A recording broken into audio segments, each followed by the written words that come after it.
Hi, Posh Nani. Hi. Thanks for joining me. How are you on this fine evening?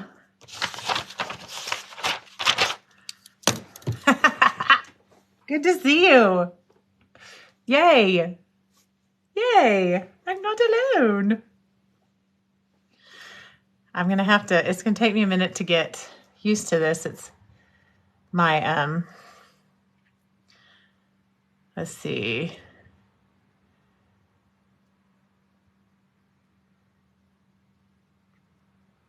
Okay. It's just telling, oh, you're cold. Of course you are.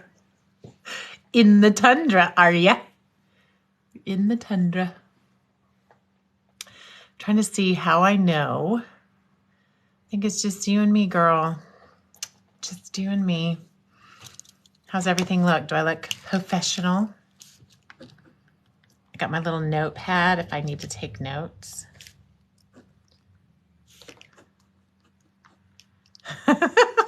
Thanks for being here. Did you get notification or did you just happen to be scrolling?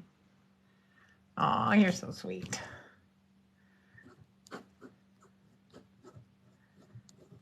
It's a little different just because like whenever I did Facebook Lives, I always had a specific piece of content or type of thing I was going to teach. And so I didn't even care. It wasn't really about the reaction. Oh, he scheduled it. Thank you. Hi, Terry Powers 916 and Mel's 562 and Amelia 79 and Shapara 1256 and Tori Rosa and Jaden Barrientos. Yeah, Posh Nani's in a bar eating dinner because she's posh. Ooh, in the good bar that has the good food. Persona O and I can't read it that fast. Vicky 93. Hello, hello. Hannah Leah, Blaze Farm. Hello. Hi. I don't know ya. JK 1019. Thanks. Thanks that I'm pretty. You're pretty too. I don't know you, but you could be pretty too. Jazzy Complex Cubed. Welcome. Shay. Hello. Decent Vapor. Much better than Indecent Vapor. Burkham K5, hello. Animal Cajun, hi. King Kong, hi, King Kong. Nice of you to join us. Jessica, I'm happy you're here. Jessica. And Pablo Vargas, hi. And Joanna Liz, hi, hi. You guys got to start talking. Hi, your local idiot. Hello. You got to start talking to me and asking questions. This is my very first live, so bear with me. Wolf Fanatic. I have a daughter who's a wolf fanatic. Brown Skin. Hello. Hello. I'm supposed to remind you, new to this live thing, so bear with me. Just to remind you to follow me if you like this so you can get updated next time I go live. I'm thinking about doing it every Tuesday at 7. So have you guys let me know in the comments. Valerie, Josiah. Hello. Hello. Unknown Bluebird. You're now known by me, Jorge 74444 and Silvestre 294. Let me know in the comments if you've seen any of my other videos and know what I'm about, or if you just happened by me because you're scrolling TikTok mindlessly on a Tuesday evening at 7 p.m. and here I am. I would love to know. Oh, you sent me likes. That's good, right? I know when I'm doing lives, happy Black History Month to you too. When I am, that's Savon C. Jenkins. Hello. When I am on a live that I really like, I tap the screen a lot because I guess that, sends the likes. I don't know. I'm new to this. I have 157. Woohoo! So, yeah, thanks for the likes. Thanks. Jay Long, sent me likes and you're following me. That's good, right? So I am Anne-Lise, the therapist. I'm just going to introduce myself for a second. If you had, nobody's answering whether you've seen any of my videos or whether you came here on purpose or whether you just found me. But if you didn't, if you don't know who I am or what I do, hi, Savage Boy. Hello, Fernando Gonza and Uniron and Holmes One Cheap. Thanks for sending all the likes. So my name is Anne-Lise. I go by Anne-Lise, the therapist, because I developed a personality model that's a little different than anything I could find out there to work for me. I was trying to figure out how to make sense of how my brain and my heart seem to always be at odds. And like, people say, well, just tune into your intuition and do what feels right. Well, I don't know what felt right. My brain was so full of shoulds. I was shoulding on myself so hard. I couldn't tell what I wanted. I didn't know what was right for me. And so over the course of about 10 years, it took about 10 years to develop, I came up with a way of giving a separate personality to your brain and a separate personality to your heart so that you can interact with these two pieces of ourselves, how we think versus how we feel. And then we can figure out like what is healthy for us versus what am I doing because of programming or trauma or some other issue or problem. And so I made videos on my page, whatever, on my profile. I have videos about each of the separate forces, which is your heart personality. You're either a fire, ocean, mountain, or wind. And then I made a separate set of videos for your head personality, how you think, which is rebel, upholder, questioner, or obliger. And those were adapted. If those sound familiar to you, Gretchen Rubin has the 4 tendencies. When I found those, then I learned about that. And then I took her model and adapted it to my head personality. So hello, welcome. Thanks for joining. Thanks for stopping by. So if you have watched any of my videos and you're like, hey, a lot of people were commenting, a few people were commenting on my videos and like, okay, I can't figure out if I'm, for my heart personality, if I'm an ocean or a wind. I kept getting stuff like that. If you have questions about that, ask them. If you don't, or you don't know what in the world I'm talking about, you can ask me anything really. And I'll answer if I can, or if I want to. Or we can just hang out, or I can figure out what I'm supposed to be doing and I can just like keep talking because I'm good at that. I'm good at talking, girl. Let me see if I can say hi to some more people. Coochie Slut. Hi. That's clever with all the letters. Can I sing Happy Birthday, Camilla? Sure. Happy birthday to you. Happy birthday to you. Happy birthday, dear Camilla. Happy birthday to you. I hope you had a good day. I hope today was a great birthday. I'm assuming today was your birthday. And if not, apply as necessary. You're welcome, Camilla. So, who else needs something? Song requests? Thanks. Thank you. Yes, I like to sing, but I'm not a singer. So Pashnani says, let's dive into trauma responses. I think people could relate. Okay. Did you know there's not 3? Did you know there's 5? Did you know there's 5 trauma responses? So fight, say them with me, flight. What else? Freeze, fight, flight, or freeze. That means when you are triggered, when you feel in danger, your amygdala sends one of 3 urges. Flight, of course, is run away. Fight is stand and aggress, and if that's a word. And freeze is just panic and like lose the ability to move.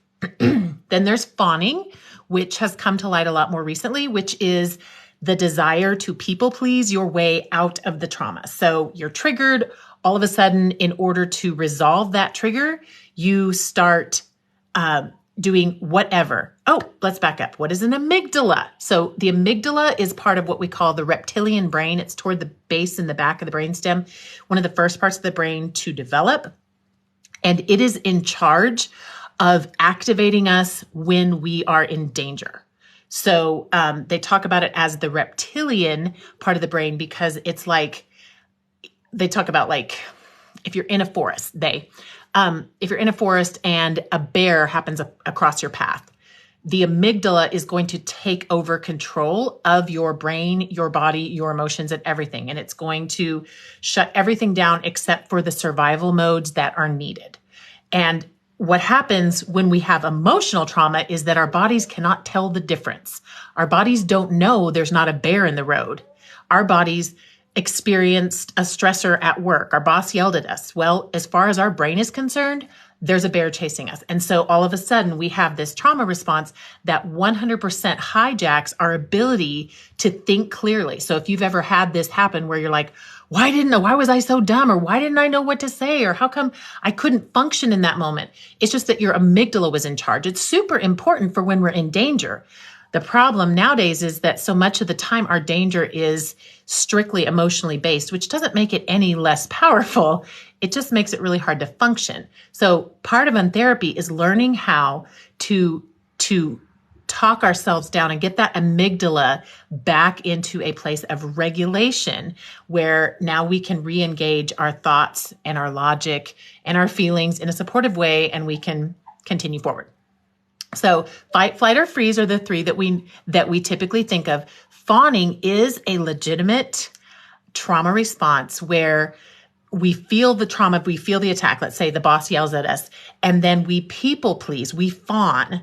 So we say, oh, I'm so sorry. And we start over apologizing, even if we didn't do anything wrong. We start trying to fix the issue. We start trying to, think of like in the movies that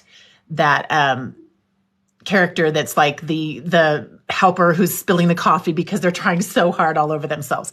And then the final trauma response that we've identified is called fixating. So a fixation trauma response is when you are triggered, right? Your amygdala is going, you're freaking out. Instead of flying, running or freezing or fighting or fawning, you fixate on a specific target. It could be something that seems completely unrelated. Let's say the boss yells at you and all of a sudden you need to organize the filing system. And like, it feels like if you can just get that file cabinet organized or the, desktop on your desk cleaned up, that's going to make the trauma go away. A lot of times this happens at home if you've got a partner or a family member and something triggers you, and then all of a sudden you can't leave for the date until you clean the whole kitchen or until you deep clean a closet. That's all fixation. Hello, Julie Barkley 5. Hello, Taco Wednesday 67. Hello, Baby is in Love 5. Thank you for joining us. We are talking about the 5 different trauma responses. And in the process, I described what an amygdala is. So did anyone have questions? Does that make sense? Is there any more?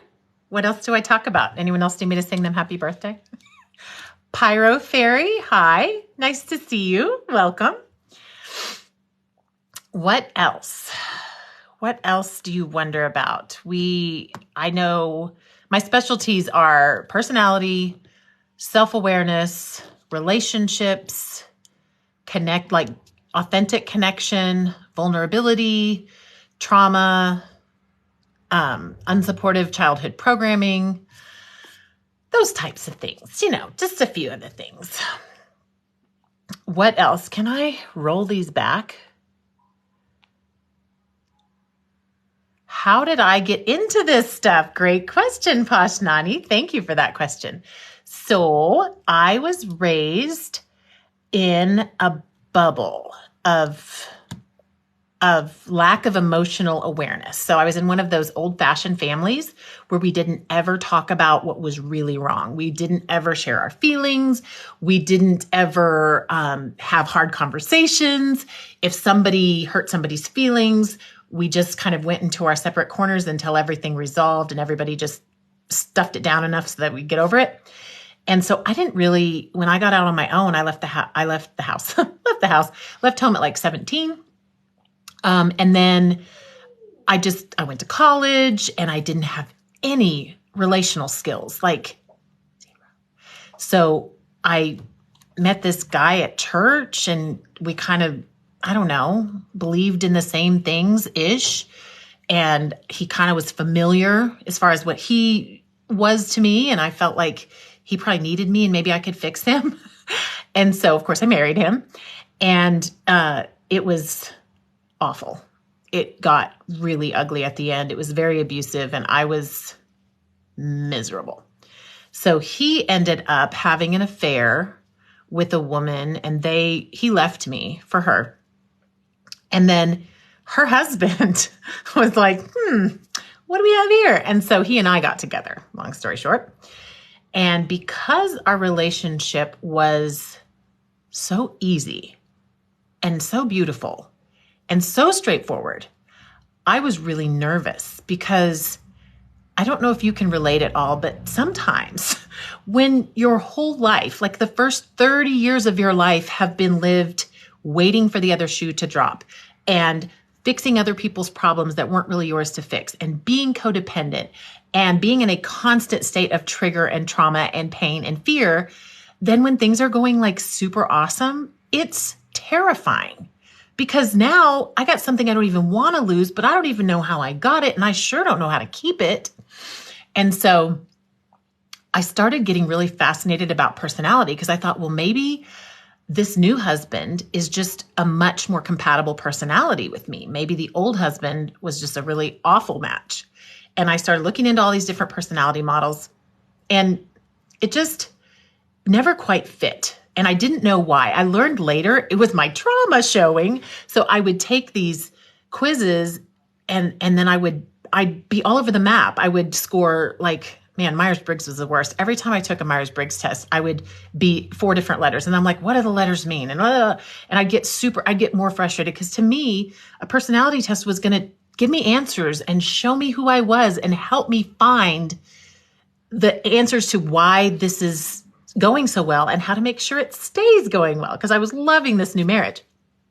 And eventually I got certified to teach one of the personality models that kind of fit the best. I was like, okay, this isn't perfect fit, but it's better than the rest. And so I taught in the corporate world and for a while, and then I taught in higher education some, and I kind of felt like I got to the edges and to the end of that. And more than anything, I really wanted to work with people one-on-one. I wanted to, well, not one-on-one so much as I didn't want to work where somebody else was paying them to learn.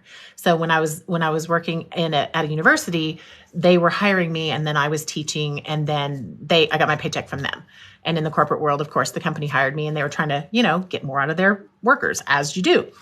But I was starting to do workshops with people with individuals who would come on the weekend, spend their own money and then take their own things back home.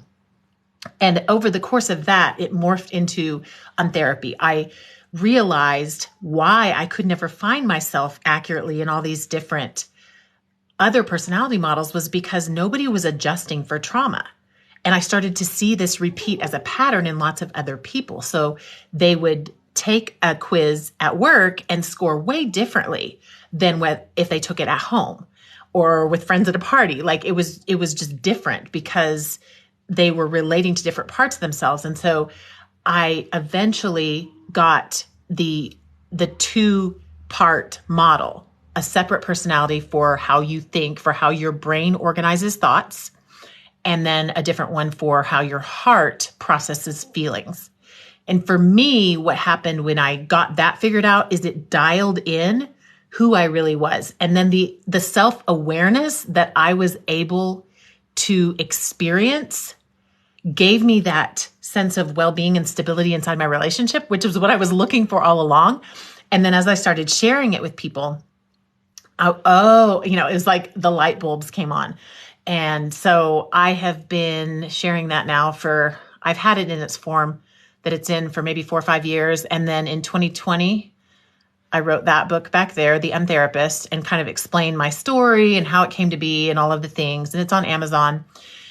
And then I opened the Untherapy Academy. So now we, a group of us work together every single week, come together and share and learn and, practice all of this. And then I also ended up adding a trauma release component that helps with emotional integration. So basically, when you're feeling something big and you don't know what to do with it, then I came up with something I call super learning, where you can actually go into inside of yourself and you can process and work through that emotion and allow it to come up and out and create the awareness and the healing and the aha moments that you need in order to make that particular emotion useful and helpful rather than scary and stuffable. That's how I got here. That's the answer to that question. Hello, Indigo Star 123. Thank you for being here. To everyone, thank you for being here. What other questions do you have? Or did that bring up anything? Did I leave something out? Thank you for asking questions. I don't understand trauma. I just need the fighting to stop with my husband. Well, so just like you, the purpose for my emotional, what's it called? Like my emotional awareness journey started when I was unsatisfied with how my relationship was working.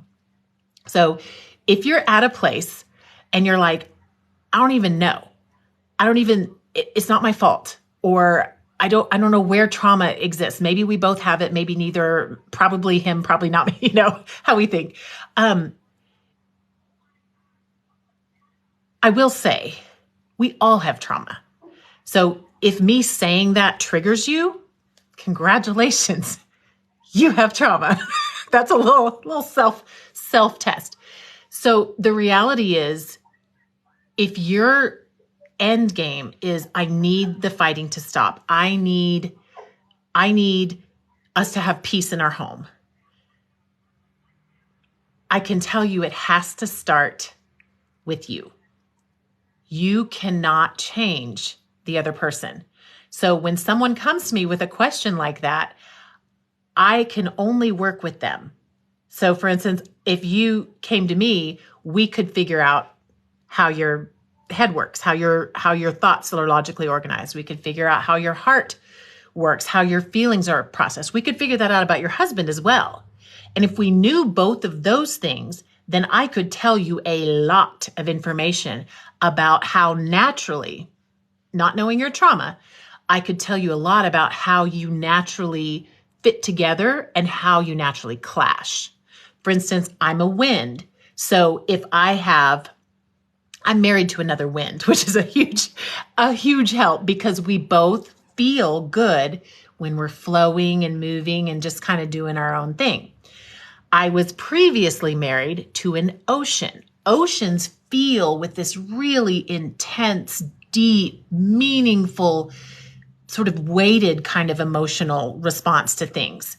So part of our fights was me ready to move on and him still camped out, just getting started processing his emotions.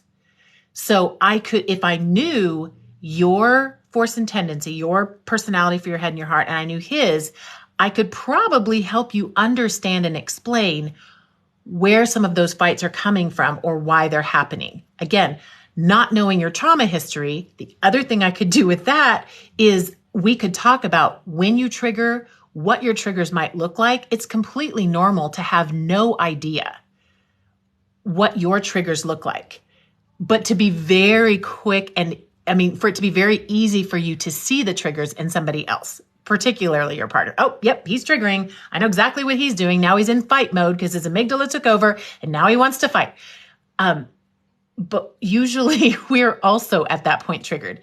So the other thing that we would do if you were working with me to stop the fighting in your home between your partner and you is we would talk about what your triggers look like, because they're not always, he triggers in a fight mode and I trigger in a fight mode. A lot of times they're different. Maybe he triggers in a fight mode and I trigger in a freeze mode. Well, and then as I freeze and just go blank and can't think of anything to say or do, and I can't move and I can't function, then he gets more mad and interprets that in some negative way, like that I don't care or that I'm stupid or that I hate him. And then, here we go. So that's, to me, we can't just swoop in and, ting the magic wand and make everybody at peace. What we can do is we can begin taking steps to understand what makes me tick, what makes him tick, how that typically comes together, where we might have natural opposition versus where we might have natural cooperation, and then also just figuring out what do I do when a fight starts? How do I prepare myself to fight better in a way that's more gentle to me and less inflammatory to him? Or if I need to bring something up, how do I keep it from being a fight and make it into a productive conversation that actually yields something positive and productive instead of being a dead end where we just devolve into yelling and then slamming doors and then, see you in a week when everything settles down. Yes? That makes sense? This is your reminder to hydrate. If you don't have some water, go get you some water. I'll wait. I'll be here. I'm going to do this till I'm doing 1 hour on my first live. Is that bold? I'm feeling pretty bold. Oh, look, your local idiot MF is here again. Hi. Love your name. Thanks, Julie Barkley 5 for sending me likes. I'm sending them back. All right. Our next question, but what does trauma have to do with my marriage today?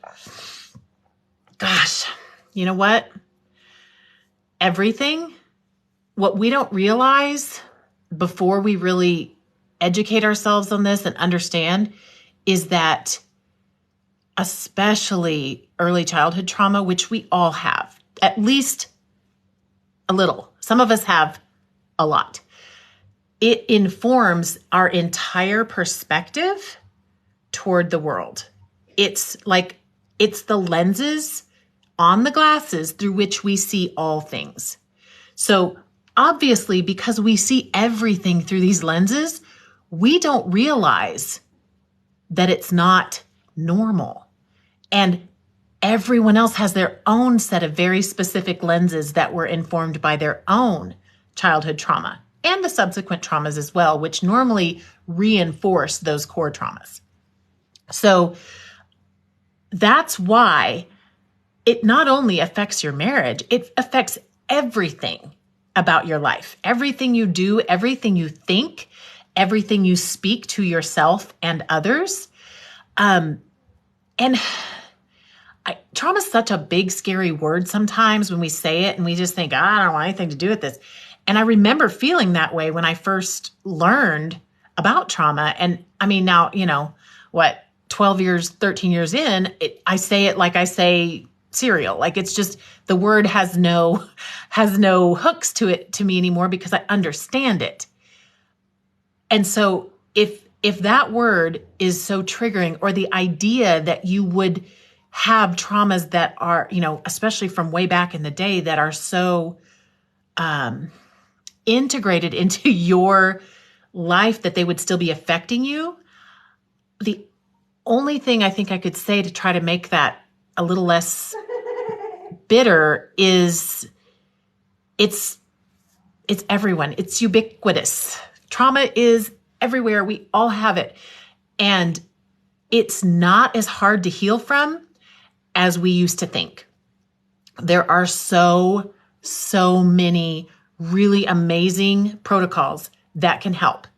And so if that's too big of a concept for you to address, if the idea that, oh my gosh, maybe my trauma is negatively affecting my marriage or my other relationships, then you know what? Don't worry about that. That can come in time. That's why in Untherapy, we start with the personality model. We start with, how does your brain naturally work? Are you an upholder? Are you a rebel? Are you maybe a questioner or an obliger? We figure that out because then we get to figure out when my brain is functioning in a healthy way, in other words, not overcome by trauma, this is how my brain works. Same for your heart. When I'm feeling good, when my heart is humming away and processing my emotions and feeling what I'm feeling, this is the healthy version of that. So for instance, for me, I'm a wind. So my heart, when I'm feeling good, it's light, it's windy, it's changes directions easily. It's kind of 30,000 foot view, never gets too bogged down. And then my head is the upholder model. So my thoughts are organized like boxes. So when my brain is humming along in an untraumatized manner, I'm naturally organized. My sticky notes are all in order. My files are clean, and my rules and regulations are in a row. And that's how I know if I'm thinking like this and I'm feeling like this, I know trauma is not wrecking my life. And if I'm behaving outside of alignment with that, I know there are other things at play. And then I just, even if I don't have the skills or the capacity or the ability or the desire to deal with my trauma, at least I know where it's coming from.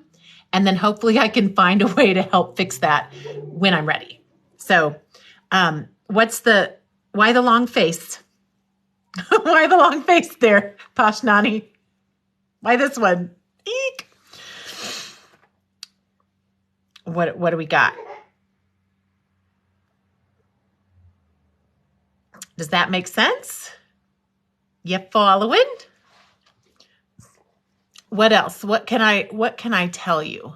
Maybe we should go over the different forces and the different tendencies. You guys down for that? Do that. So again, how you naturally think in a healthy manner is what we call your tendency, adapted from Gretchen Rubin's. Oh, it's the trauma in all of us. Yes, dear. It's true. And I think having worked on this part, of the equation for as many years as I have, I mean, I've done, I don't know, hundreds of one-on-ones. We'll just say that. And I don't do them anymore because I am so passionate about teaching people how to do them on themselves. So that's what the Academy's for, is to learn how to work on yourself and literally get yourself out of a trauma response and heal from it and be able to send it gratitude when you're done in real time. And so that's what we do in the Academy, among other things. But back to my original point, I've done hundreds and hundreds of one-on-ones. I have never encountered someone who's free of trauma. And I mean, that's still a small sample size compared to the whole world, but also, I mean, anywhere you look, it's just, we don't live in a sterile environment. It's like germs. Like we're all exposed to germs in the physical environment. We're all exposed to trauma in the emotional environment. Our parents were imperfect people. Even if they did everything right, there was school. There were siblings. There's entirely too many factors for us to imagine or assume that somehow we skated through. And here's the other, I'll tell you a secret. If you meet somebody who seems to have no issues and just it's like they just, I don't know, waltz through life and like they're just impervious. Either they have done hella hard internal work for a super long time and become very at peace with and accepting of their trauma, healed from what they've healed from so far, but also accepting of the ongoing nature of these layers that we spend our whole lives working on, or they have yet to discover that it exists. It's kind of one or the other. So you're going to find someone who's like super self-aware, highly emotionally intelligent, and very like they have accepted the dark side in themselves and they have released their judgment of it and their attachment to being like healed. Or like I said, they don't know. I mean, you don't know what you don't know. No one could have ever told me at the beginning of this journey that I had trauma. No, why would I have trauma? I had all these reasons why I shouldn't have trauma, or I wasn't aware that I had trauma. I just thought when I was upset, I was completely justified. Well, I mean, yeah, okay. Also, that doesn't get us very far, right? We're stuck then. We're just stuck. Then every time we get upset, we're just stuck. And every time the amygdala takes over, which is every time we get upset, then we don't have any power to restore alignment inside of our head and our heart so that we can get back to making good choices for ourselves.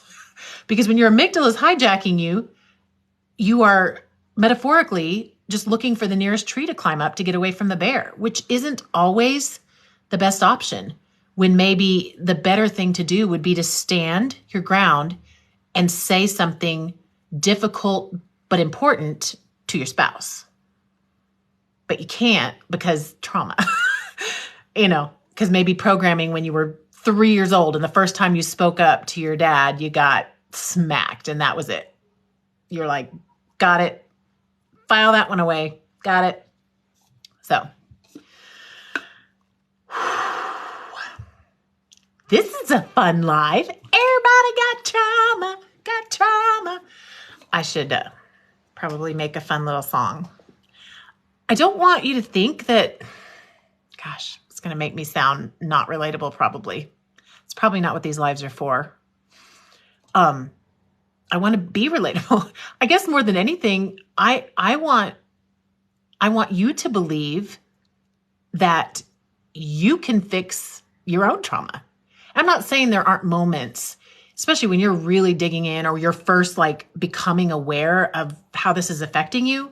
I'm not saying there aren't times you need a practitioner, somebody to sit down with that's qualified and that knows from outside of you to sit there and help you. I'm not saying that's not necessary sometimes. I'm saying in the big scheme, learning how to deal with your own reactions in the moment is so powerful and so useful and something that you can take with you for the rest of your life. And that's what I'm passionate about, because that's what I most needed for the first 30 years of my life when I had no idea how to fix myself. All right, we have another question. Do you believe that people can only love others to the degree that they love themselves? Oh, I love this question, Julie Barkley 5. Thank you for asking it. And I'll get to yours after, Pashnani. How do we fix ourselves? Okay. Do I believe that people can only love others to the degree that they love themselves? Yes and no. I am at odds with some of my peers when I say this, but I can only speak from my own experience. Oh, hi, Healer Barbie. Hi, it says invite you. I'm going to invite you. I don't know what that does, but we're going to try it. I can only speak from my own experience, right? My own experience says that I didn't know how to love myself until I experienced someone else doing it for me. So I didn't experience it as a child. I didn't experience it in my first marriage. Hi, Healer Barbie. Thank you. Thank you for your encouragement. I love your channel. You're amazing. And thank you for following me. So where was I? I got all distracted. So, hold on. I'm going to get this back. Oh, so I didn't know how to love myself, and I only knew how to gather and grasp and try to deserve and earn my love. Okay. Then I got into this marriage I'm in now, almost 18 years ago. And for the first time, I experienced unconditional love. That's where, inside of that relationship, is where I learned how to love myself. So was I able to love other people more than I loved myself before I learned to love myself, when someone else loved me more than I loved myself? No, I guess. But it's a slippery slope to think that we have to like somehow get our ducks in a row and somehow experience self-love beyond what we know how to do, like before we're capable of giving that. So I don't know if that's clear.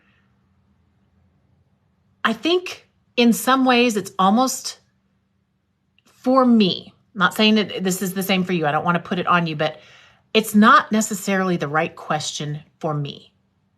Because when I started being told, well, you have to love yourself first, you have to love yourself first, it created a lot of confusion and it created a lot of issues for me, because I literally, as an upholder, took this very literally. And in my little rules-oriented brain, I tried to shut some of the love off that I was giving to my husband and my family and my friends so that I could save it and apply it more so to me.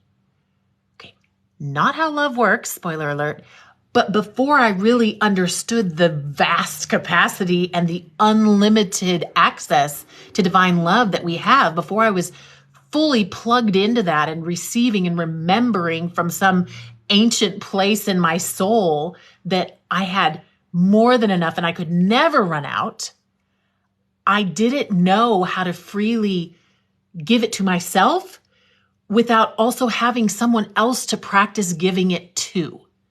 So I just think if you're feeling stuck and like, well, I shouldn't have these other relationships or I'm not fair to these other people unless I just don't know that that's the right question. I think anyone that we can practice loving, especially as unconditionally as possible, is a win, because ultimately we're all connected. We're all the same. Love is love. The giving is literally, you can't give without receiving or without giving. So it's just about getting on that cycle and trusting it.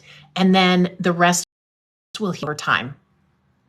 Healer Barbie says, I agree with that. The whole, you can't love anyone until you love yourself. Damaging. Yes.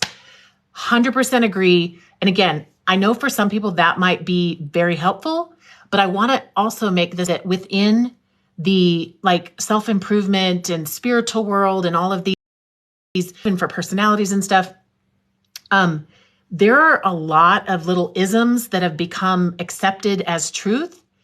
Please don't ever try to adapt or adopt something that you don't really feel in your soul. I mean, try something on for size, for sure. But I kind of look at it like going shopping. Like, grab a bunch of stuff off the rack, run to the changing room, but don't freaking buy something super expensive and commit to wearing it until you know if it fits. Like, because not everything fits for everyone. Maybe for some people, they need to know that they've got to turn in on themselves before they go outward. I sure didn't. That was very damaging for me. And I tried to apply it later on in my journey, and it almost cost me my marriage. TBH, it's in the book. Julie says, I love that perspective. Thank you, Julie. Thank you. You can't lose with love. You can't. And this is why I developed a therapy, because once I understood how my brain naturally works, once I understood how my heart naturally processes emotion, self-love became way easier, because all of a sudden I could see who I was in a non-judgmental way. It's like I could look in the mirror and go, oh, I'm feeling shitty today, but I'm a wind. If I just do something windy and brighten and lighten my spirits, I can come back into alignment. Like so for me, I mean, I have a whole list of things I can do. I can pet my dogs. I can get a hug from my husband. I can drink a kombucha. I can call a friend. Like, I can make a TikTok. I have so many things that heal my windy heart, that it's not this huge puzzle when I don't feel good anymore. Healer Barbie asks, do we find out which one we are by booking with you? Great question. So I have videos. So I don't do like full on one-on-one sessions anymore. I do 15-minute tutoring sessions where we can talk it out, but it's a self-assessment. So the best way to start is to watch the videos for your heart. So to find out if you're an ocean, wind, fire, or mountain.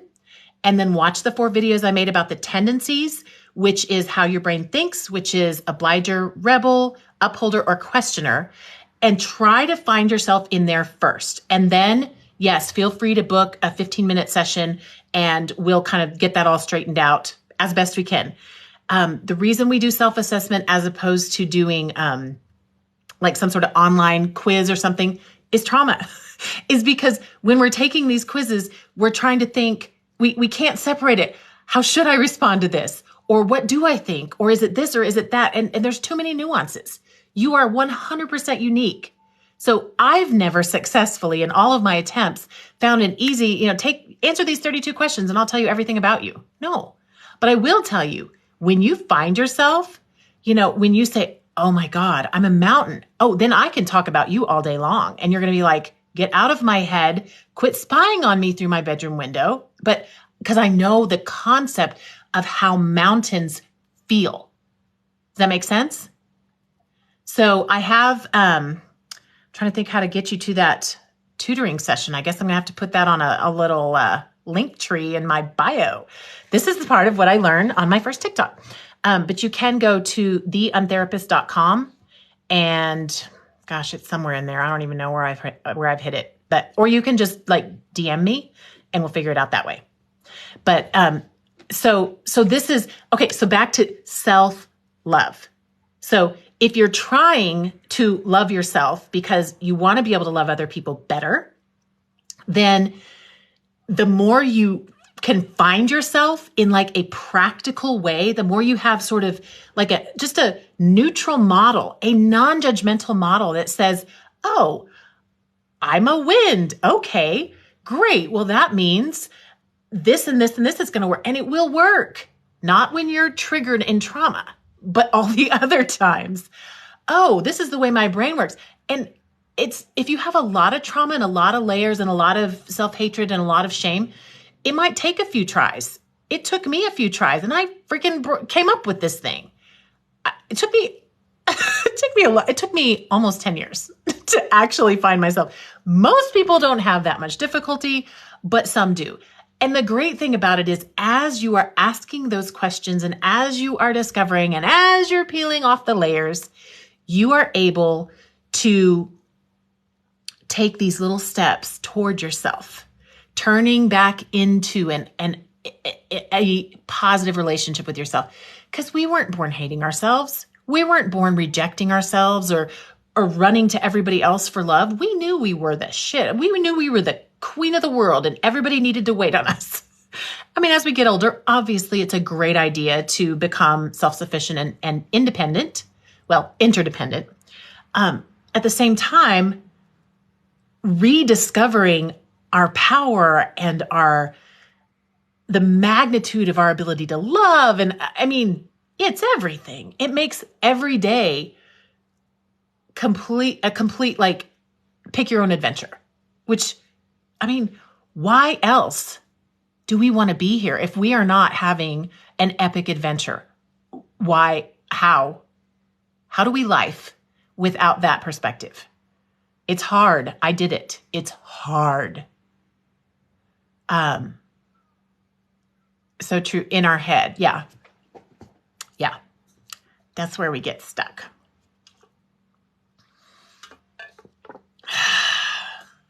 What next? You want to go over the different, just try to do a quick self-assessment for anyone who's here. James, nice to see you. I can't really see you. I just see your name. But I imagine you sitting there going, oh, this is so interesting. Let me stay for a while. So let's just go over it really quickly. I like to start with your heart center because to me, a heart aligned. Ooh, Healer Barbie says, I'm definitely a rebel. I just watched the video, LOL. Okay, yeah, you are. Because nobody else wants to be rebel, and rebels love that they're rebels. And keep in mind, this is a side note for any of the rest of you who maybe think you're a rebel. It doesn't mean you're rebellious necessarily any more so than the rest of us. We all want freedom to feel good, but rebels they do it their own way. But rebel is this. Rebel is your head. It's it's one way to explain how your thoughts work. So If Barbie's a rebel, she thinks in clouds. Everything's grab and go. Everything's very light and airy and no, it's like classic, what they would call ADHD, which not everybody that's a rebel is, but some are, whatever. I'm an upholder. I'm like the opposite. My thoughts are in boxes. Everything's very orderly, very organized, very on point. And again, the opposite of a rebel. Don't ever try to take a rebel's cloud though, because that was the exact one they were looking for and they're going to want it back. Don't ever try to take anyone's anything. Questioners is the next thought model, the next brain personality type. And that's like puzzles or dominoes or like gears on a watch. So everything's about collecting information, organizing it in a way that makes it interplay, and very much internal process, gather, ask questions, and then form a solution so that those cogs in the wheel are all turning and they're all just right. The final one is obliger. These people process their thoughts.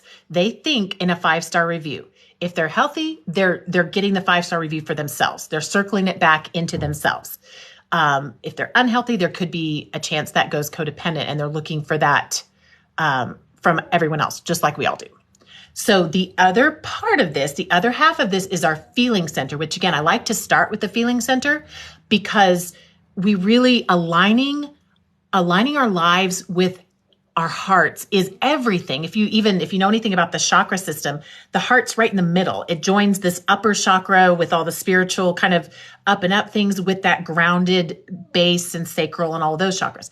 So I love to think of the heart as like the neutral point on the battery, where like this is plus and down below it is the minus, but it all not in a bad way, not minus like dark and bad, but minus as in the opposite pole. And then the heart is the neutral point that holds it all together and makes it a battery. Because just the positive half, no power. Just the negative half, no power. Shing. The heart is what brings it together. So you're either wind, fire, ocean, or mountain. If you are a wind, you feel from a place of windy energy, breezy, light, moving, changing directions in the moment, very, I'm a wind. It's a very changeable, very light, very kind of high energy. Untethered is a good way to word it. If you are a fire, then your energy is like tethered to the ground by fuel. You are consuming, you are fast, you are typically kind of tactless. And you're always about doing and going, and you maybe lead with your resume. Here's what I've done in my life. For those around you, if they're not on board with your project, they're probably going to get singed because you're all about going. You're all about gathering it together. Fires are also usually really good at the whole 80-20 split. Like, okay, it's good enough. Let's keep going. Getting 80% of the work done and calling it good. If you're an ocean, your feelings process like the deep rumblings of the depth of the ocean, these currents and tides, these weighty ruminations. They are the ones with the most intensity. Fires are intense in that up-consuming movement kind of way. Oceans are intense in like this deep, weighty, like we're in it kind of way. They love to verbally process with you around. They don't necessarily they want some interaction so they know you're engaged, but they're going to really want that space to process things, like just like you see like currents and the cyclical patterns of the ocean, the currents and the waves and the tides. It's a very cyclical kind of movement for their emotions. And the final one is a mountain. Hi, Matt Weeder. Thanks for joining us. Mountains have a very fixed and stable energy. They are very internally focused. They tend to be, but not always, but they tend to be more introverted than some of the others, even in their healthiest state. Some people are just naturally introverts, and mountains tend to land there. Although you can be an introvert and be any of these forces. Mountains hate to crack.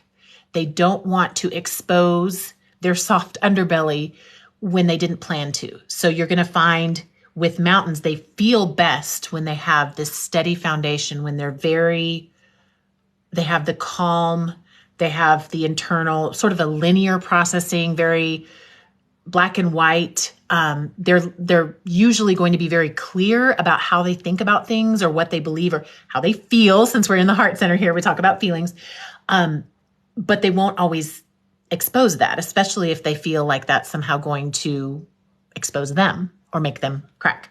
So mountains are that just really solid, structured kind of force. And I love to think about the forces in terms of their interactions by quite literally looking at the metaphors. So for instance, my father is a mountain and I'm a wind.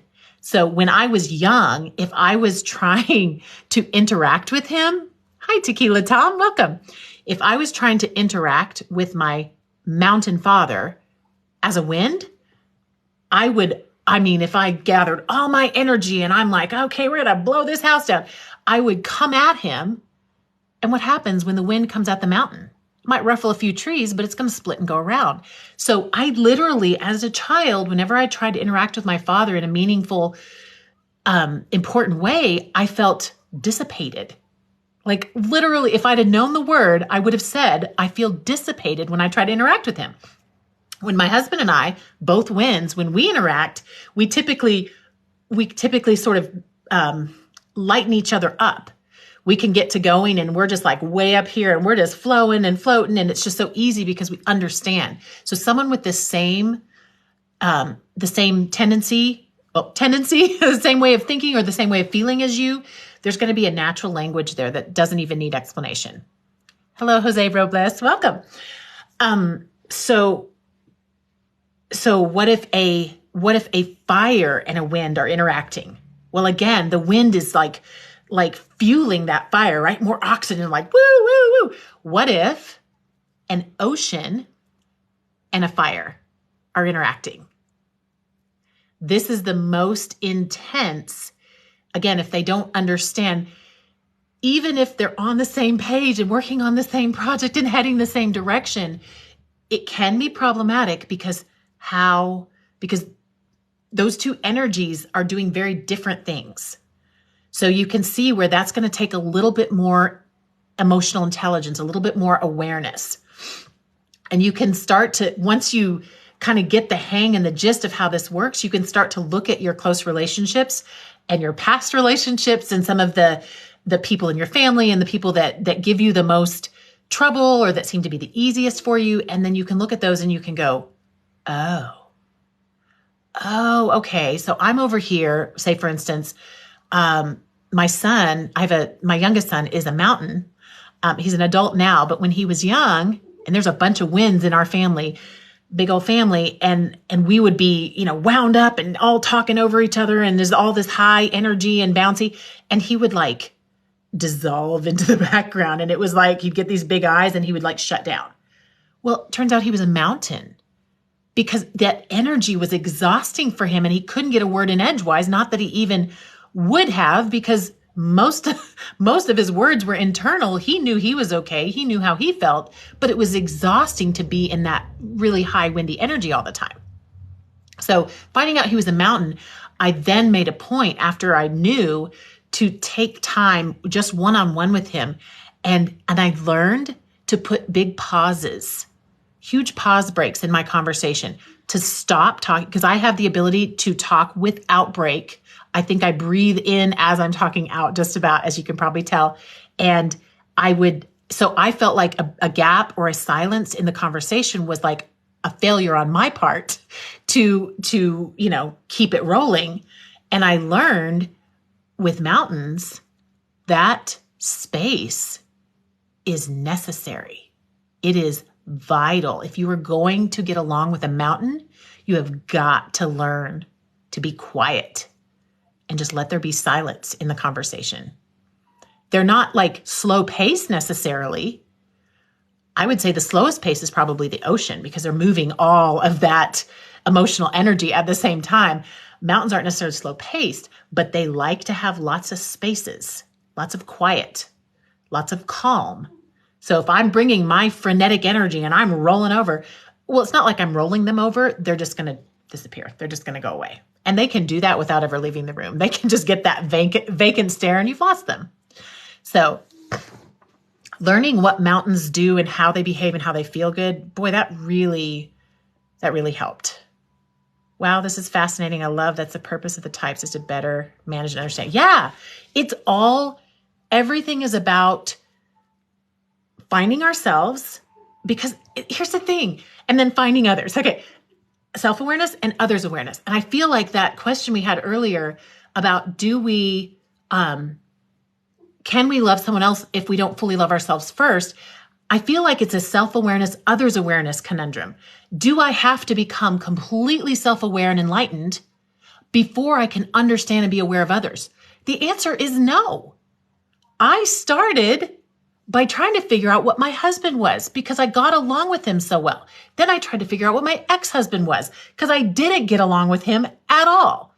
And it doesn't even matter that my husband is a wind rebel and that my ex-husband was an ocean questioner, in the sense that it doesn't mean, oh, well, if you have an ocean questioner in your life, it's going to be awful.